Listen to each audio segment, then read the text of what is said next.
Welcome back to another technical video. Today I'll be going through your question, answering it, and hopefully you find that solution that you need. Guys, remember to stay just a little bit crazy like me, and hopefully you get to that resolution. Now, let's continue on.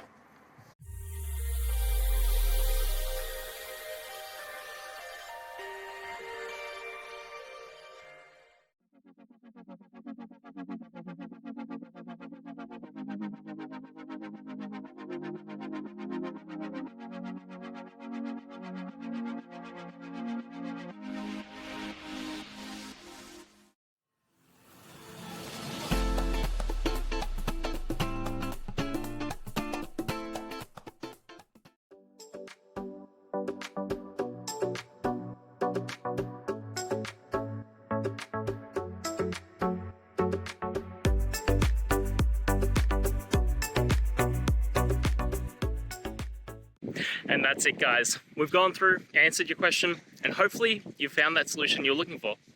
Guys, if you did, please hit subscribe. I'd really appreciate it. And until next time, you need technical help, I'll see ya. Have a good one.